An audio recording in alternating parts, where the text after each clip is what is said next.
철학의 복음 7번째 시간입니다. 데리다, 절대적인 것이 소망을 준다는 제목으로 하나님 말씀 증거하겠습니다. 푸코에 이어서 이제 현대 철학 보고 있는데 오늘 자크 데리다 보고 다음 주에 슬라보의 지적 보고 바로 끝낼 겁니다. 여러분이 이제 머리 이제 고등어 눈이 이제 한두 분씩 나오기 시작했고 저번 다음 주는 또 슬라보의 지적이라고 했더니 뭐 이제 김현수 목사님 다음 주엔 뭐 하냐? 슬라보의 지적한다 그랬더니 뭐 신라 호텔? 이제 여기서 이제 종말이 왔구나. 이제 여기서 이제 그만해야 되겠구나. 그래서 자크들에다도 뭔 자크냐, 뭘 자크를 뭘 내리냐, 그래가지고 그만해야 되겠다. 그래서 현대 철학의 가장 큰 주제를 알아야 되는데 그게 바로 차이입니다. 차이. 타자를 어떻게 볼 것이냐. 그래서 나와 다른 걸 어떻게 볼 거냐. 이거에 대한 생각이었어요. 지난주에 그걸 가장 큰 관점에서 본 게 푸코입니다. 푸코가 권력을 받다 그랬죠. 파놉티콘 기억나시죠? 그래서 저 타자는 언제나 자기의 이익을 위해서 나를 감시하는 존재이기 때문에 이 전체적인 그 권력의 구도, 차이의 구도 속에서 내 타자, 이 권력자는 언제나 나를 나쁘게 이용하는 사람들이야. 그래서 이겨내야 돼. 저기에 속으면 안 돼. 이렇게 했죠. 그거를 가장 작은 관점에서 본 게 오늘 자크 데리다입니다. 이거는 개인적인 관점에서 그리고 언어적인 관점에서 이 차이를 본 건데 가장 핵심은 왜 자꾸 너는 옳고 나는 그르다 이렇게 나누냐는 거예요. 야, 옳고 그른 거 없다.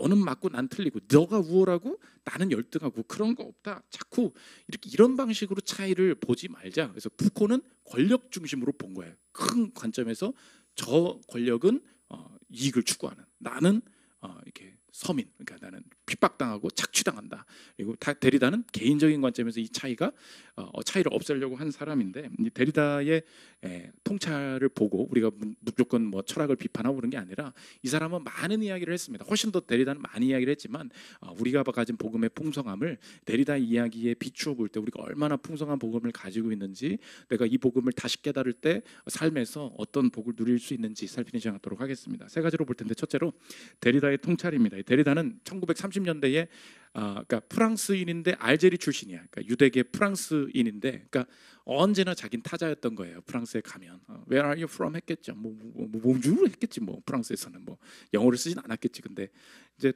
너 맨날 어디서 왔니? 그러면 이제 난 알제리에서 왔어. 그럼 벌써 구도가 어떻게 돼요? 나는 이방인이잖아. 타자니까. 근데 유럽에서 소수자로서 살아가니까 당연히 자기의 철학하는 게 영향을 미친 거죠. 나는 언제나 소외돼 있고 언제나 저 메이저 그룹은 따로 있다. 그러니까 데리다가 계속해서 비판하고 새롭게 하려고 했던 게 뭐냐?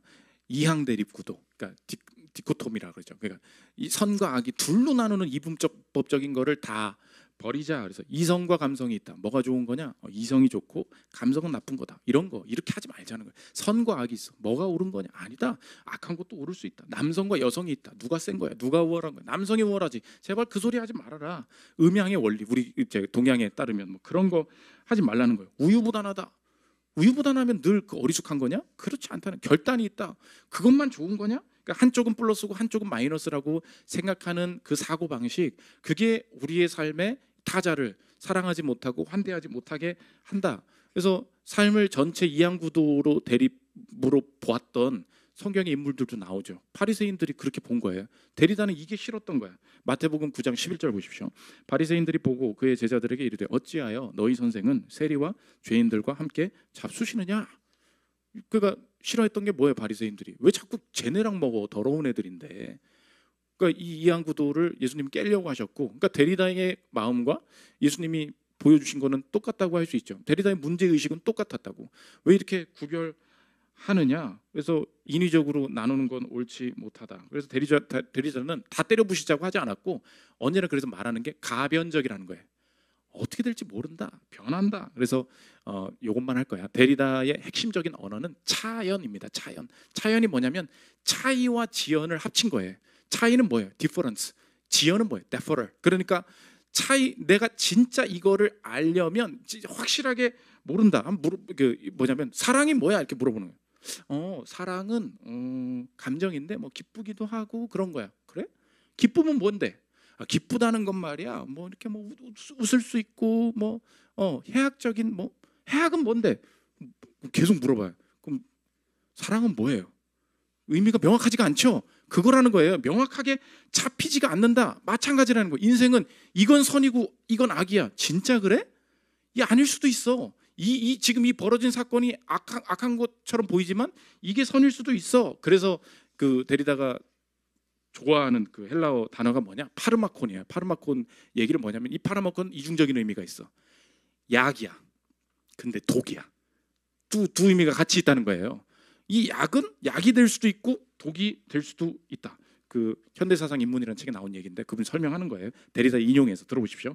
이보다 약간 뒤에서 소크라테스는 파이드로스가 그에게 가져온 글로 쓰인 텍스트를 약 파르마콘과 비교한다. 치료제인 동시에 독이기도 한 이 약, 사랑의 묘약은 그 모든 양이성을 가지고 담론의 신체 속에 이미 도입되었다. 이 매력, 이 매혹의 미덕, 마음을 사로잡는 이 역량은 번갈아 가면서 혹은 동시에 유익할 수도 있고 유해할 수도 있다. 마지막만 기억하면 돼요. 유익할 수도 있고 유해할 수도 있다. 그래서 모든 것은 어떻게 될지 모르니까 자꾸 나누지 말아라 이렇게 얘기해. 절대적인 것은 없다 이야기한다는 것입니다. 악인이라고 세리라고 죄인들이라고 나쁘게 보지 마 이렇게 이야기를 하죠. 한계가 무엇입니까? 이 데리다는 이런 식으로 사람 차별하는 거 싫어했어요. 한계가 뭐예요? 절대적인 것이 그래서 없는 거예요. 우리 인생이 데리다를 따라가잖아요. 마지막 순간에 데리다가 구원을 주지 못합니다. 왜 그렇죠? 절대적인 순간에 소망을 가질 수 없게 만든다는 것입니다. 절대적인 게 없다. 살아보라는 거예요. 절대적인 순간의 구원을 회피하게 만든다는 것입니다. 물어볼게요. 여러분의 인생에 나쁜 일이 생길 때 주변 사람들이 이렇게 이야기하죠. 야, 액땜했다고 생각해. 그죠? 그 뭐예요? 괜찮다는 거예요. 이게 나중에 좋은 일이 될 수도 있다는 거예요. 또 뭐라 그래요? 내가 누구랑 헤어지고 사업이 잘 안 되고 뭐라 그래? 야, 더 좋은 일이 오려고 그러나 봐. 이렇게 얘기하잖아요. 다 뭐라 그래? 괜찮다는 거예요. 내 인생에 그런 충격 가지고 내 인생 넘어지지 않는다. 이거 좋은 뜻으로 해석해 봐라. 내 인생의 마지막 넘어질 때가 언제입니까? 절대적인 게 있을 때, 내가 진짜 절대적인 것을 믿고 있는데 그게 없어졌을 때, 그게 내 인생 마지막에 무너진다고. 내가 진짜 좋아하는 사랑하는 자녀 확 잃어버렸을 때, 내 인생 절대적인 것들이 있거든요.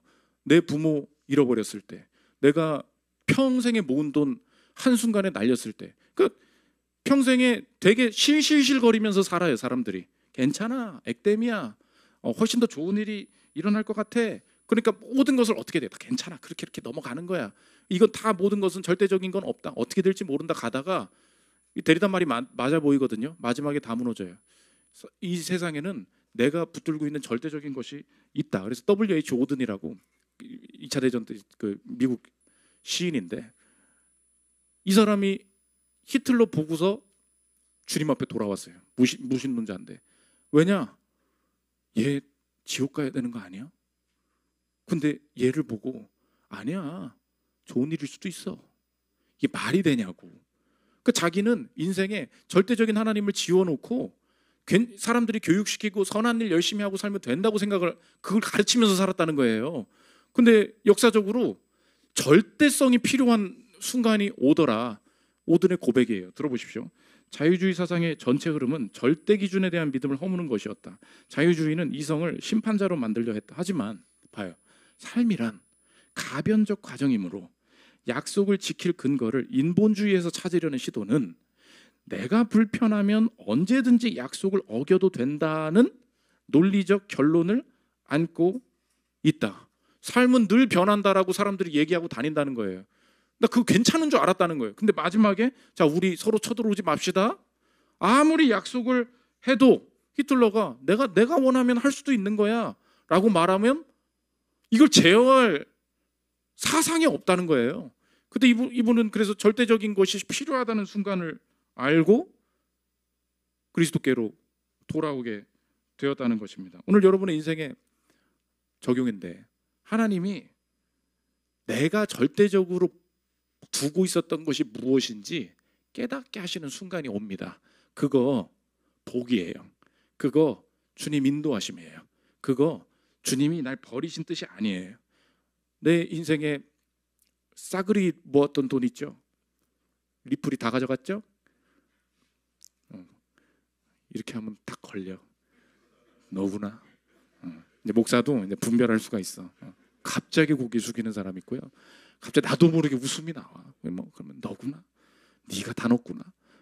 이렇게 있거든요. 그러면 야, 내가 괜시리 그냥 이상한 거 넣어가지고 내가 망했나 보다 하는데 그때 알아요. 이게 내가 나 그냥 장난스럽게 투자해 보는 거야 이렇게 생각을 하거든요. 다 없어지잖아요.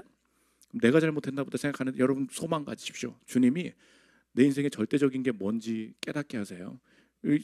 내 인생의 여러 갑자기 무슨 커리어 내 윗사람이 싹 뺏어가고요. 내가 이 공부해가지고 이 업계에 왔었는데 이 업황이 갑자기 바뀌기도 하고요. 자녀 교육을 위해서 모든 걸 쏟아부었는데 자녀가 방황하기도 해요. 왜요? 내가 그거 절대적으로 보고 있구나. 주님이 그거 내 스스로 알게 하시기 위해서. 하나님께서 그 다음에 하시는 것이 무엇입니까?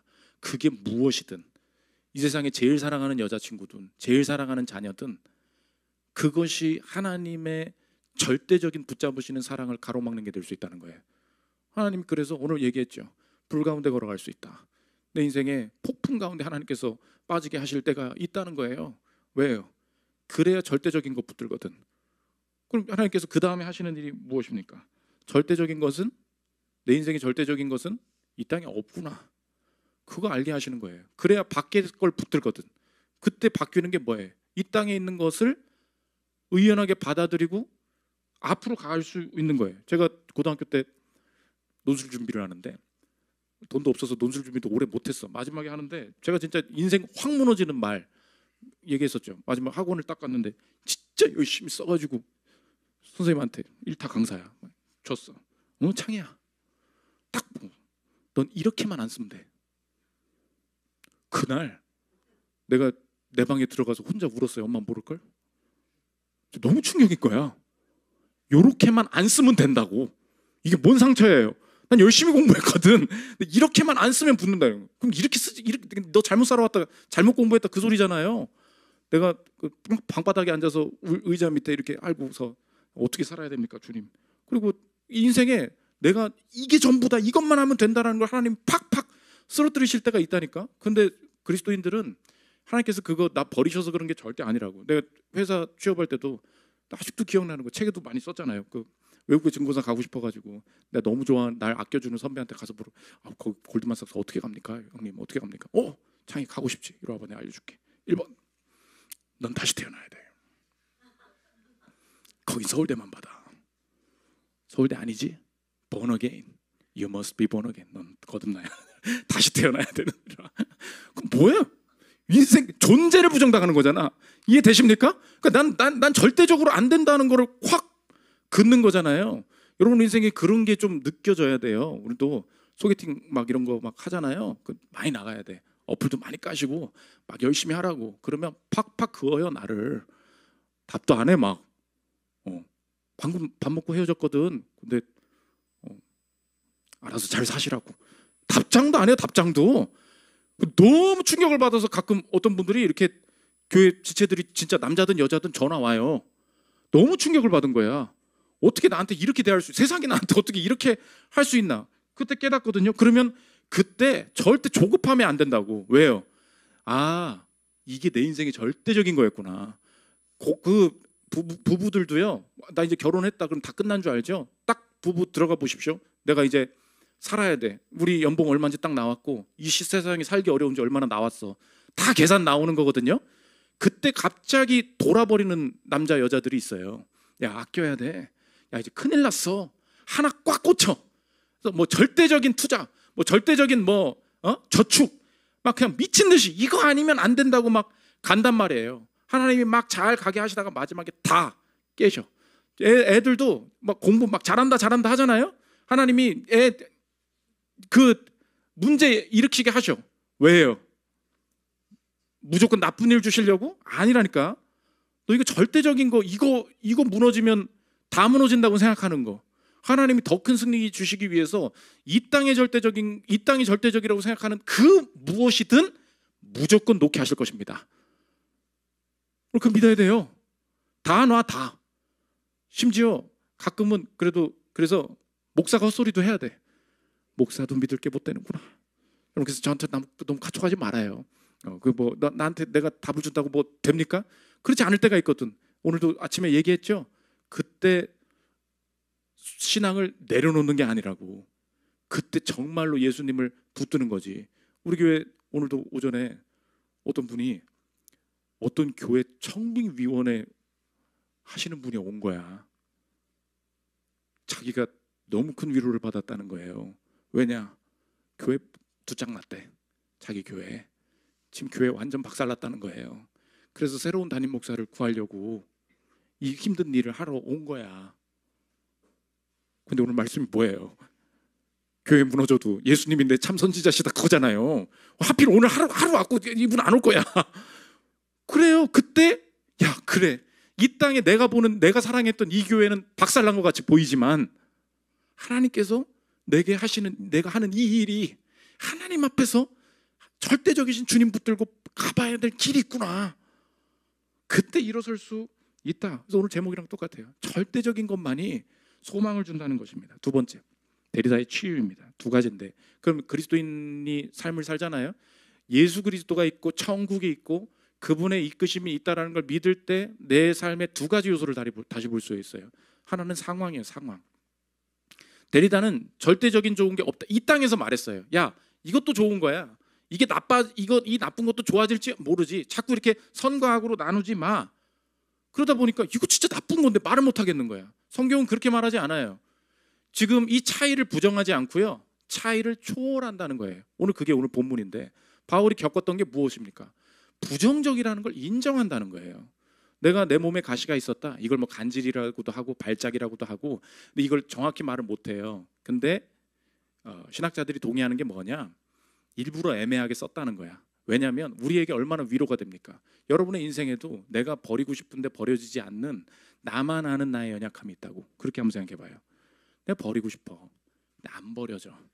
내가 이렇게 살고 싶지가 않아. 근데 이게 계속 따라다녀. 뭐 그게 내 인생의 죄악일 수도 있고 중독일 수도 있고 내 기질적인 성향일 수도 있고 그렇지 않습니까? 근데 바울이 기도했다는 거예요. 내가 이거 지금 내가 너무 힘듭니다. 가져가 좀 주세요. 그랬는데 이 상황이 안 변해요. 안 변하는데 야 이거 보고 야 복이야 이렇게 말하지 말고 이거 초월하게 하신다는 것입니다. 7절 8절 바울의 고백입니다. 들어보십시오. 여러 계시를 받은 것이 지극히 크므로 너무 자만하지 않게 하시려고 내 육체에 가시 곧 사탄의 사자를 주셨으니 이는 나를 쳐서 너무 자만하지 않게 하려 하심이라. 이것이 내게서 떠나가게 하기 위하여 내가 3번 주께 간구하였더니 이 부정적인 거를 없애달라고 기도했다는 거예요. 근데 응답입니다. 9절 보십시오. 나에게 이르시기를 내 은혜가 내게 족하도다. 이는 내 능력이 약한 데서 온전하여짐이라 하신지라. 그러므로 도리어 크게 기뻐함으로 나의 여러 약한 것들에 대하여 자랑하리니 이는 그리스도의 능력이 내게 머물게 하려 함이라. 그러면서 부정이 있는데 그 부정을 초월해서 기뻐하는 능력이 생긴다는 거예요. 10절 보십시오. 그러므로 내가 그리스도를 위하여 약한 것들과 능력과 궁핍과 박해와 곤고를 기뻐하노니 내가 약한 그때의 강함이라. 이 데리다는 뭐라고 했냐면 차이를 만들어내면 안 된다 그랬잖아요. 그래서 이제 얘도 똑같이 주디스 버틀러 이렇게 다 영향을 받아서 다 뭐 동성애 지지하고 이런 식으로 가. 그러니까 모든 선과 악은 없다는 거예요. 이 땅에 모든 것이 기쁨이 될 수 있다. 모든 것이 유익할 수 있다. 그러니까 악의 영향마저 다 지우자는 거야 그냥. 실제로 그렇습니까? 우리 인생에 악이 나쁜 영향을 미쳐요. 부정적인 게 미쳐요. 근데 나쁜 것도 좋을 수 있어. 나쁜 것도 즐겨. 이런 뜻이 아니라니까요. 그리스도인들의 상황에 대한 다른 해석은 뭐냐? 절대적인 건 어디 있어요? 그리스도의 십자가에 있죠. 그리스도께서 내 저주와 사망과 모든 내 실제적인 죄악을 가져가신 줄 믿습니다. 근데 오늘 부정적인 상황이 여전히 있어요. 이걸 어떻게 보냐는 거예요. 이 초월하는 거예요. 이것을 통하여서 하나님께서 하실 일이 있다. 분명한 유익이 될 것이다. 그래서 오히려 지금 나쁜 것들이 좋다 말하지 않고 이것이 사용될 것이다. 언제나 성경은 그렇게 말합니다. 고린도전서 15장 42절 보십시오. 죽은 자의 부활도 그와 같으니 부활이 어떻게 일어나냐? 앞에 거가 다 재료가 된다는 거예요. 보십시오. 썩을 것으로 심고 썩지 않아야 할 것으로 다시 살아나며 욕된 것으로 심고 영광스러운 것으로 다시 살아나며 약한 것으로 심고 강한 것으로 다시 살아나며 육의 몸으로 심고 신령한 몸으로 다시 살아나나니 육의 몸이 있은즉 또 영의 몸도 있느니라. 앞에 것이 다 뭐예요? 썩을 거가 있다, 욕된 거가 있다, 약한 것이 있다. 그걸 보고 좋다 이렇게 말하지 않아요. 그게 뭐 어떻게 된대요? 심겨진대요. 심겨진다고. 그래서 내 인생에 악한 상황인데 이 상황을 통하여서 하실 일이 있다 믿을 수 있다는 것입니다. 그러므로 적용인데 그리스도인들이 절대적인 신앙을 갖게 되면 적용이 상황을 부정하거나 회피하지 않아요. 나쁜 상황 맞아. 그런데 상황 안에서도 절대적인 선한 일을 지속할 수 있다는 것입니다. 데리다는 제안한 게 뭐냐? 상황이 나쁘지, 그리고 너의 안에 이런 약한 마음이 들지, 이것도 좋아. 이렇게 살아. 널 차별하지 않을게. 이렇게 얘기한다고. 아니에요. 선한 게 있어요. 그래서 내가 나쁜 상황인데도 선한 걸 계속할 수 있는 힘, 이 모든 썩은 것들, 약한 것들을 통해서도 하나님이 하실 일이 있다는 걸 알기에 무슨 뜻이에요? 선한 것을 골라서 계속할 수 있다고. 갈라디아서 6장 9절 보십시오. 우리가 선을 행하되 낙심하지 말지니 포기하지 아니하면 때가 이름에 거두리라. 이 믿음이 가능하다는 것입니다. 두 번째, 사람이에요. 사람 대하는 거 바뀐다는 거야. 데리다는 차별하지 말자 그랬어요. 그러니까 네가 있는 모습 그대로, 네가 어떤 중독에 빠져 있든지 그냥 다 사랑해. 네 마음대로 살아. 그러니까 얘가 나쁜 짓을 하고 있어도 고쳐줄 근거가 없는 거예요. 왜냐하면 뭐라 그랬어요? 차이를 지우자니까. 너도 울을 수 있는 거야? 이렇게만 말하는 거예요. 성경은 뭐라 그래요? 성과학이 있대요. 근데 그리스도 안에서 이 사람을 다시 보기 때문에 이 사람이 나쁜 행동을 하고 있는 게 맞아요. 저 사람이 나한테 피해를 주고 있는 것이 맞아요. 그걸 부정하지 않아요. 나 틀렸다, 잘못됐다 말을 한다고. 그럼에도 불구하고 절대적인 관점이 있기 때문에 이 사람을 여전히 사랑할 수 있다고. 갈라디아서에서 보면은 이 사람이 지금 이제 예수님 안에서 하고 있지 않은 표면적인 겉의 일들이 이제 중요하지 않아진다. 더 중요한 게 따로 있다 이야기합니다. 갈라디아서 6장 14절 보십시오. 그러나 내게는 우리 주 예수 그리스도의 십자가 외에 결코 자랑할 것이 없으니 그리스도로 말미암아 세상이 나를 대하여 십자가에 못 박히고 내가 또한 세상을 대하여 그러하니라. 여기 보세요. 할례나 무할례가 아무것도 아니로되 오직 새로 지으심을 받는 것만이 중요하니라. 사람을 보는 시선을 바꿔준다는 거예요. 뭐래요? 할례 받은 사람이 있대요. 받지 않은 사람도 있대요. 그러니까 악을 저지르는 사람도 있고 그렇지 않은 사람도 있대요. 우리가 사람을 볼 때 이 땅에서 절대적인 관점이 없으니까 저 사람 어떻게 봐요? 왜 저래? 왜 이렇게 안 바뀌어? 뭐라고 말해줘야 될지도 모르겠고. 근데 성경은 뭐라 그러냐? 할례나 무할례가 아무것도 아니래요. 더 중요한 게 뭐예요? 새로 지으심을 받는 것만이 중요하니라. 그러면 여러분의 인생에 사랑하는 자녀나 남편이나 아내나 변하지 않는 어떤 사람을 봅니다. 그러면 데리다는 뭐라 그러냐면 걔한테 뭐라고 하지 마. 그대로 살게 냅둬. 이렇게 얘기해요. 그 윤리적으로 나쁜 짓을 해도 냅두라고. 걔가 옳은 걸 수도 있어. 개선의 여지가 없어. 근데 그리스도인들은 달라요. 내가 미워하는 사람이 있죠. 변하지 않는 사람이 있죠. 어떻게 바뀔 수 있습니까? 그 사람이 어떤 짓을 저질렀는지, 어떤 더러운 일을 했는지, 그게 뭐래요? 할례나 무할례나 중요한 것이 아니다. 뭐가 중요하대요? 새로 지으심을 받은 것만이 중요하다. 그럼 어떻게 돼요? 이 사람의 죄악을 이것은 죄야 라고 말하면서도, 이 사람이 행한 일은 나쁜 일이야 말하면서도 동시에 초월해서 이 사람을 바라볼 수 있는 게 뭐예요? 이 사람은 그리스도의 자녀다. 이 사람은 하나님이 함께 하시는 사람이다. 이 사람에 대해서 하나님이 다루실 거다. 그거 제가 되게 좋아하는 예 중에 그 데이비드 셰프라고 뷰티풀 보이라는 책이 있거든요. 아들이 마약 중독이야. 아빠가 이 아들을 너무 사랑해서 온 백방에 이 마약 중독 벗어나게 하려고 온갖 곳 다 다닙니다. 또다시 해. 애가 미쳐버리는 거예요. 애가 정신 나가고 집안에서 얘를 케어하고 좋아지는 듯 하다가 나빠지고 좋아지는 듯 하다가 나빠지고 도대체 얘를 어떻게 해야 되냐. 그러니까 자기도 지치는 거야. 근데 어느 순간 하나님이 초월하게 하신다는 거예요. 얘를 바라보는 다른 관점을 주신다. 진짜 자기 아들 이름이 닉인데 진짜 닉은 따로 있다는 거예요. 그분의 이야기입니다. 들어보십시오. 진짜 닉은 안쪽 어딘가에 존재한다는 믿음이 생겨났다. 내 아들은 닉의 핵심, 닉의 자아는 온전하고 안전하며 보호받고 있다. 강하고 해맑고 사랑이 가득한 닉은 다시는 등장하지 않을 수도 있다. 마약이 전투에서 승리해 닉의 몸을 차지할지도 모른다. 하지만 닉은 거기 어딘가에 있다. 닉의 거기 어딘가에 있는 이상 마약은 닉을 건드릴 수 없다. 그렇게 생각하니 숨통이 틀렸다. 이 마약을 벗어나지 못하는 아들을 사랑하는 이 아버지의 절절한 마음이 느껴지십니까? 얘를 표면적으로 보면 답이 없다는 거예요. 맞잖아. 애가 그렇게 해맑던 애가 얘가 지금 어떻게 된 거냐. 그렇잖아요. 우리 인생도 그럴 때가 있지 않습니까? 이게 마약만 문제예요. 내 늙은 부모, 치매에 걸린 내 부모님, 뭐 완전 다른 짓을 하고 있는 내 사랑하는 남편, 아내 볼 때마다 어때요? 답답하죠. 왜 저러는지.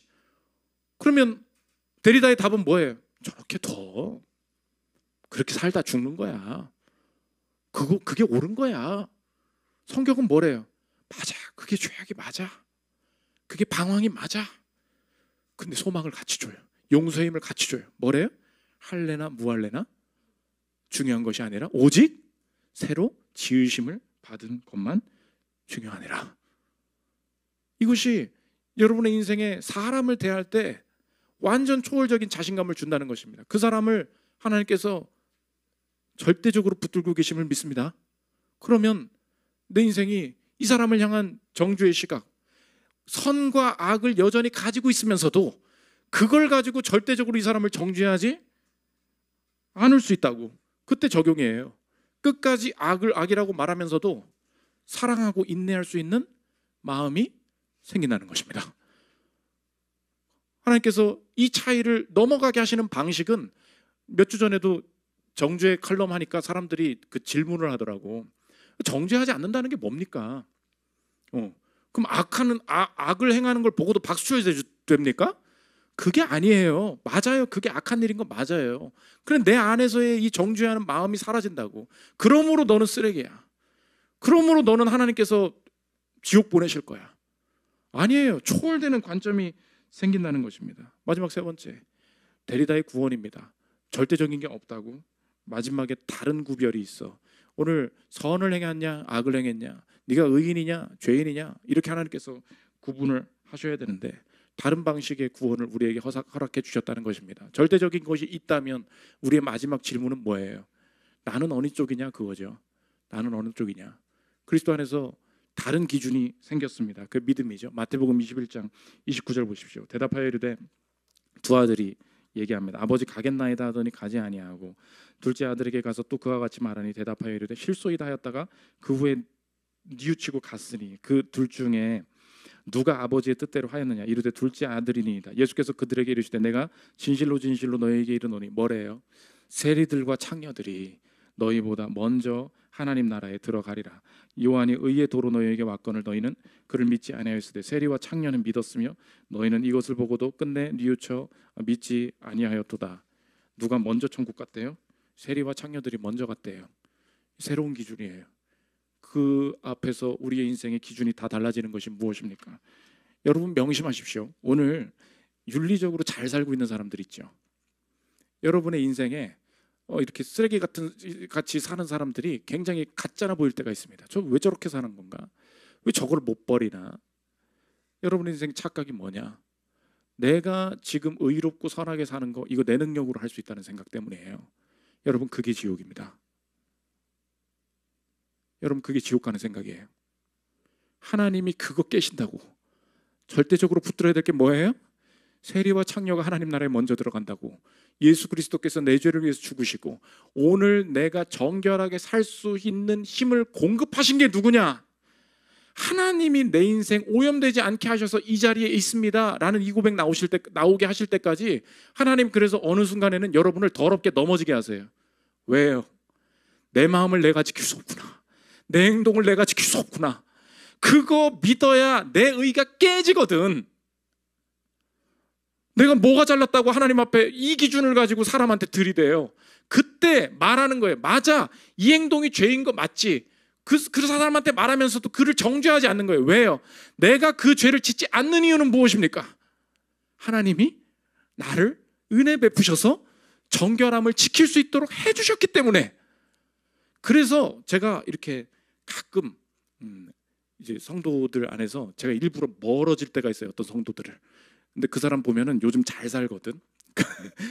그런데 얘가 날카로워져. 그러니까 뭐 왜 저래? 뭐 이렇게 해야 되는 거 아니에요, 목사님? 그러면은 갔다 와. 갔다 와. 주님이 널 깨주셔야 된다. 이야기하는 게 있어요. 그리스도께서 어떻게 하시냐? 세리와 창녀가 먼저 들어간다. 그때 이게 아멘이 되는 거예요. 왜요? 내가 세리거든.